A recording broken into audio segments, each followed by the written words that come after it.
शबनानी, good morning. Good morning धनु, good morning.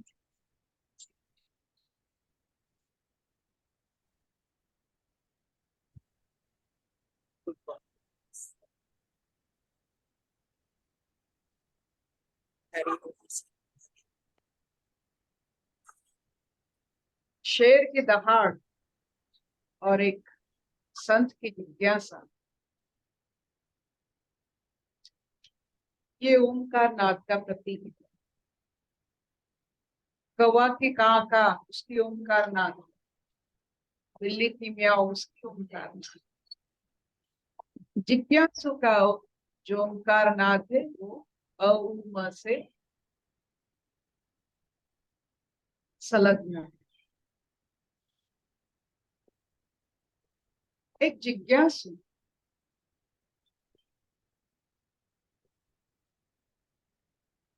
जब अपने आप को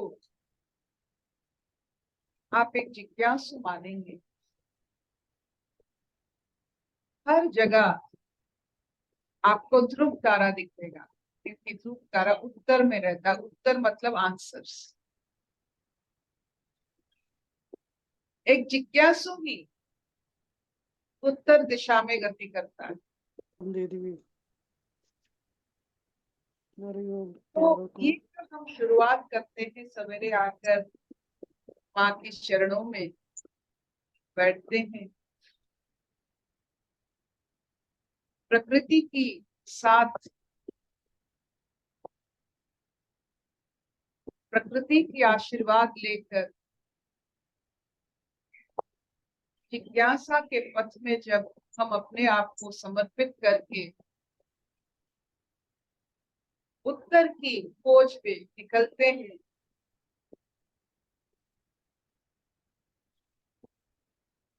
तो स्वयं पुरुष और प्रकृति एक होकर हमारे सहायता करते हैं उत्तर देने में। प्रकृति भी उसका जो हम प्रश्न पूछते हैं, प्रकृति भी उसको ब्रह्म की तरफ निक्षेप कर देती। तो जब आपको उत्तर मिलता है, पुरुष और प्रकृति की मिलन से आपको उत्तर मिलता है। तो जो उत्तर आपका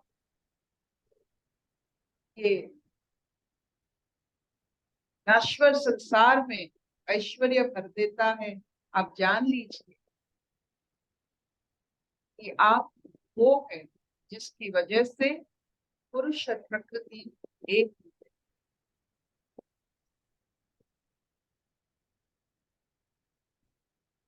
तो फिर आज सुनते हैं वैशाली जी से अगले श्लोक।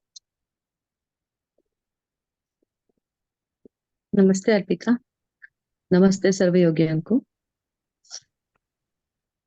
हम लोग तीसरा अध्याय कर्म योग का आज श्लोक नंबर 24 पढ़ेंगे। भगवान बोल रहे हैं, श्री भगवान उवाच उस्सीदेयुरि मे लोका न कुर्याम कर्म चेदहम् संकरस्य च कर्ता स्यात् उपहन्यामि महाप्रजा। उस्सीदेयुरि मे लोका न कुर्याम कर्म चेदहम् संकरस्य च कर्ता स्यात् उपहन्यामि महाप्रजा। इसीलिए यदि मैं कर्म ना करूं तो ये सब मनुष्य नष्ट भ्रष्ट हो जाए और मैं संकरता का करने वाला हो जाऊं तथा इस समस्त प्रजा को नष्ट करने वाला बनूं। हरि।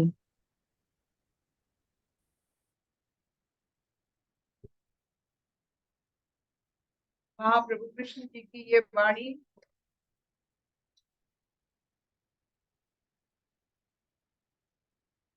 सबको याद रहे कि वो कहते हैं, मैं अगर कर्म ना करूं तो ये सारा संसार नष्ट हो जाएगा।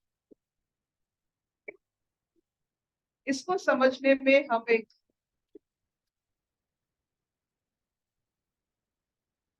बीज के बारे में सोचेंगे। आपने कितने सारे बीज देखे?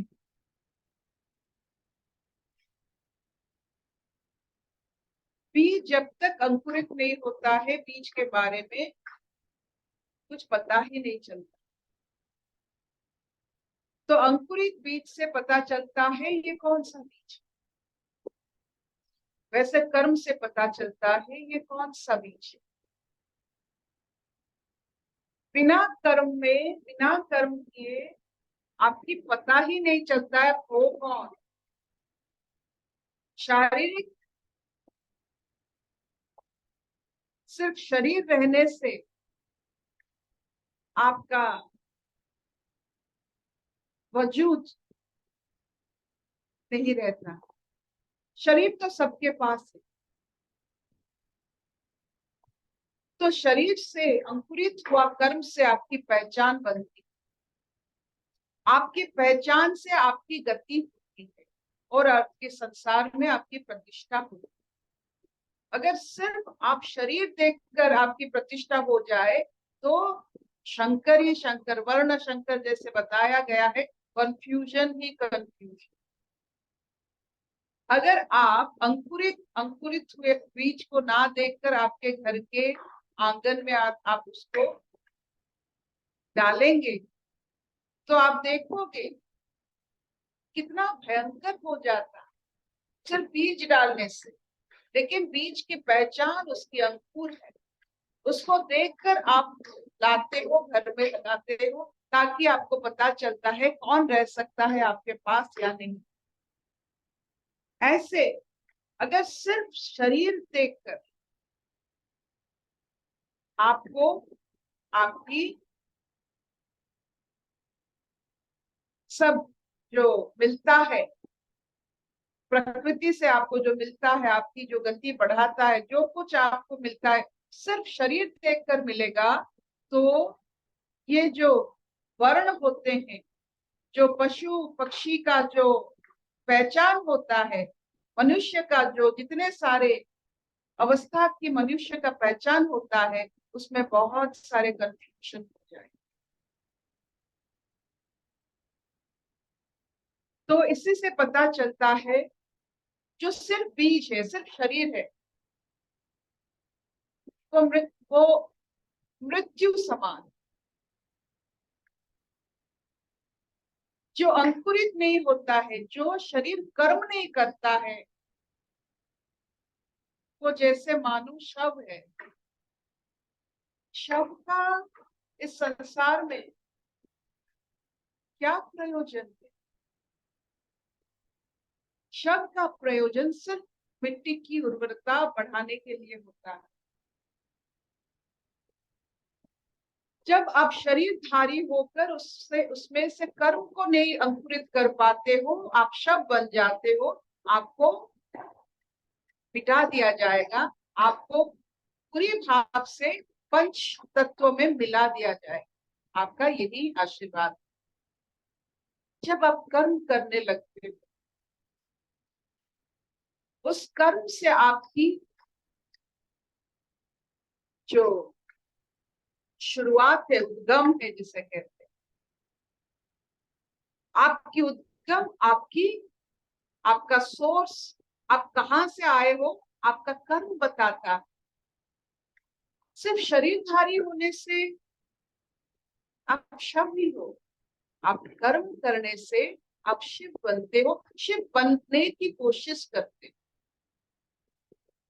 तो जब तक आप शिव ना बन जाओ, उसमें जो इवोल्यूशन होता है उस कर्म के हिसाब से हमें प्रकृति उसी हिसाब से हमें अपना रास्ता दिखाता है। आपकी कर्म के हिसाब से आपकी रास्ता स्वयं प्रकृति दिखाए। तो इसीलिए कृष्ण भगवान कह रहे हैं कि बिना कर्म किए आपको, अगर आपको कुछ मिलता है तो वो सही नहीं।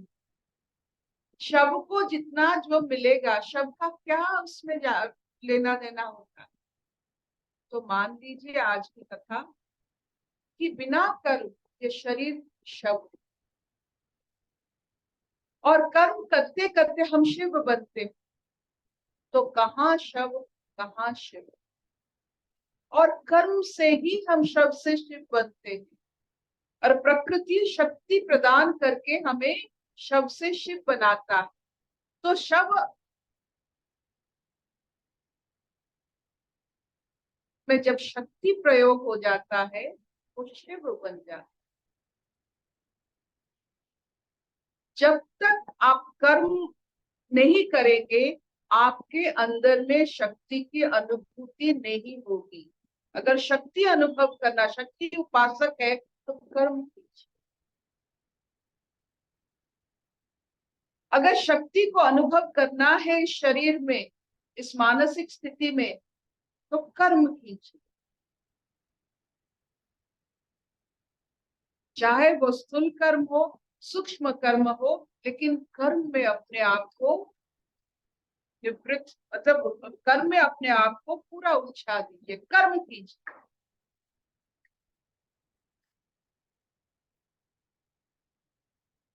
उसी कर्म की मात्रा से हमें उपहार मिलता है, आशीर्वाद मिलता है, गति मिलता है, अनुभव मिलता है।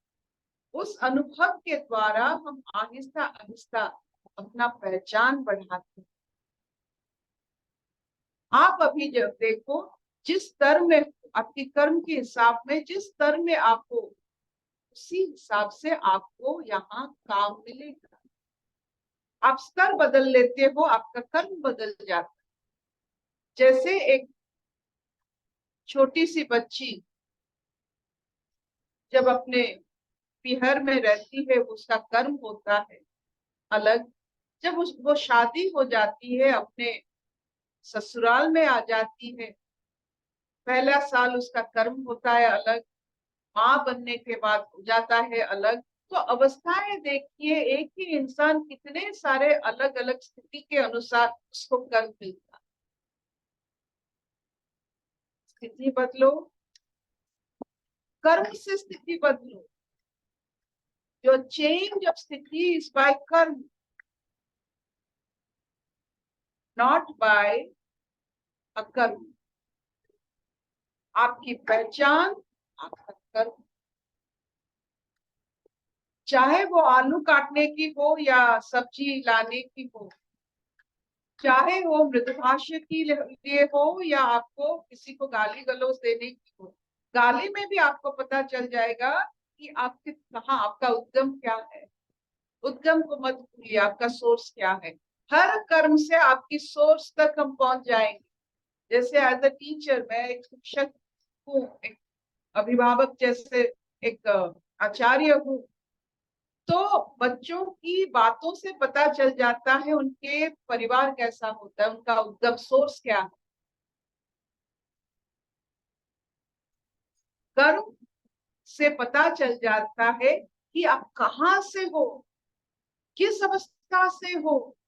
आपकी कर्म को देखकर, अनुभव करके कोई पता लगा सकता है कि आपका एड्रेस क्या है। तो ये कहते हैं कृष्ण कि हम जो आपको देते हैं, फल जो मिलता है आपको, आपकी कर्म के हिसाब से।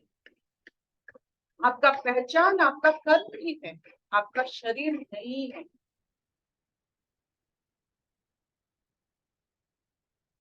तो अगर आप सोचते हो कि आपको शक्ति की जरूरत है, यू वांट पावर, तो शक्ति सिर्फ उन्हीं में दिया जाता है जो कर्म करते हैं। जो सिर्फ शरीर है, शक्ति काहे का? शब्द के लिए कौन सा शक्ति चाहिए?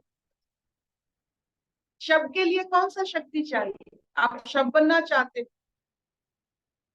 कर्म नहीं करना चाहते, शब्द बनना चाहते हो, शक्ति की क्या जरूरत है? तो शक्ति को अनुभव करने के लिए कर्म हो। कर्म से आपका पहचान होता है, आप अंकुरित होते हो। आपकी पहचान के हिसाब से आपको गति दिया जाता है, आपको ये करना है, वो करना है। आपकी पहचान करो तब जाके आपको काम दूं ना। तो आपकी पहचान से जब आप अंकुरित होते हैं, शरीर से नहीं, मानसिक स्थिति से अंकुर। शरीर तो सबको मिल जाता है, लेकिन अंकुरित भाव मानसिक स्थिति को बताता है। जब मानसिक स्थिति अंकुरित हो जाता है, आप उसी भाव से कर्म करते हो। कर्म तो सब करते हैं। ये तो एक कथा है कि एक व्यक्ति, एक मंदिर बन रहा था और वो 3 व्यक्तियों को पूछा। पहले व्यक्ति को पूछा जो मंदिर बना रहे थे कि भैया क्या कर रहे हो? वो बड़े चिढ़कर उत्तर दिया कि देख नहीं रहे हो कि हम एक काम कर रहे हैं। तो दूसरे व्यक्ति को वो पूछा कि भैया तुम क्या कर रहे हो? अपने बाल बच्चों के लिए, अपने परिवार के लिए काम करने के लिए यहाँ आए। तीसरे व्यक्ति को पूछा, वही काम कर रहा है, क्या कर रहे हो? हम मंदिर बना रहे जहाँ हमारे प्रभु विराज है। तो ये स्थिति है। कर्म तो सब कर रहे हैं, एक चिढ़कर कर रहा है, एक अपने परिवार के लिए कर रहा है, लेकिन एक शिव बनने के लिए कर रहा है। तो आपका पहचान, आपका अंकुरित भाव क्या है? कर्म के पीछे आपका भाव क्या था? उस भाव से हमारा पहचान बढ़ता। शरीर से हमारा पहचान नहीं। शरीर तो यहाँ रहने वाला है, शब्द बनने वाला है, पंच तत्वों में मिलने वाला है, तो इसका पहचान रहता नहीं है। आपकी भाव की पहचान है। आज तक अगर ये संसार में कुछ रह गया है तो भाव ही तो है, उसी से हम प्लावित होते हैं। अभी कृष्ण नहीं है, उनका शरीर नहीं है, उनका भाव हमारे साथ है।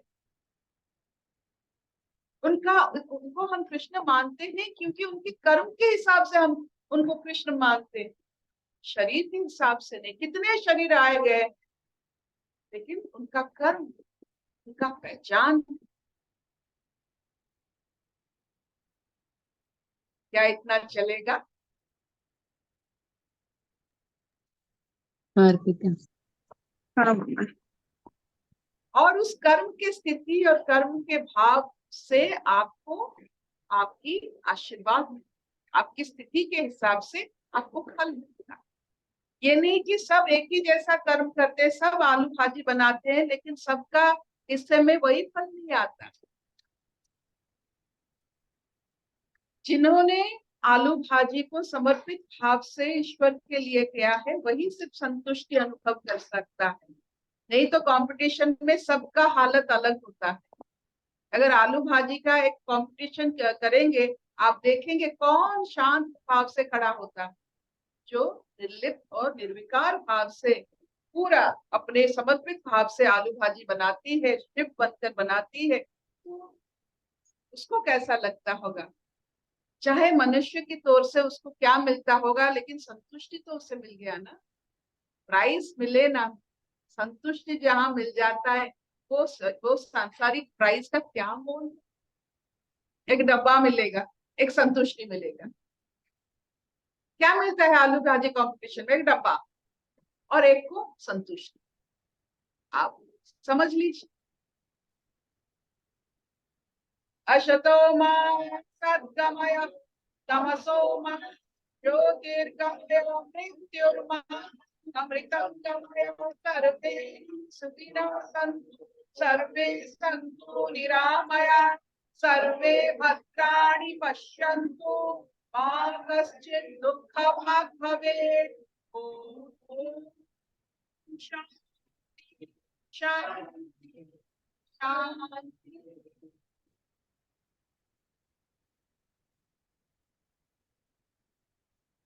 जो कर्म नहीं करते हैं, जो शब्द बनने की कोशिश करते हैं, उनके साथ शब्द के जैसा व्यवहार होता है। जो संपूर्ण भाव से अंकुरित नहीं होते, आधा अधूरा अंकुरित होते हैं, उनके साथ वैसे व्यवहार होता है। जो संपूर्ण अंकुरित हो जाते हैं, उनके साथ अलग व्यवहार होता है। आपके साथ जो व्यवहार हो रहा है इस 3 अवस्था में, सिर्फ अब शरीर हो या आधा अधूरा हो या पूर्ण, देख लो आपके साथ जो व्यवहार हो रहा है। जैसे आपको कुत्ता ने देखा, बड़े प्यार से आपके पास आ गई है, ये आपका अवस्था ही तो है। एक छोटे से पंछी ने, आप बैठे हो वहां आकर बैठ जाती, दूर ने आपके पास आकर, ये आपकी अवस्था है। आप हाथ दिखाते हो तो तितलियां बैठते हैं आपके हाथों में, ये आपकी अवस्था है।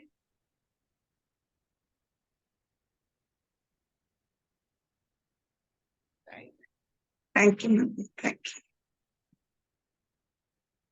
यू। और इस तरह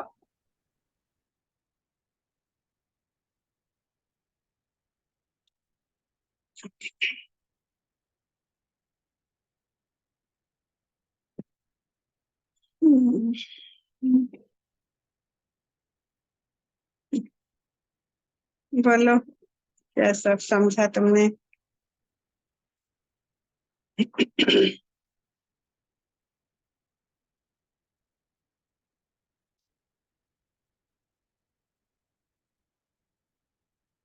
वैशाली बोलो कुछ।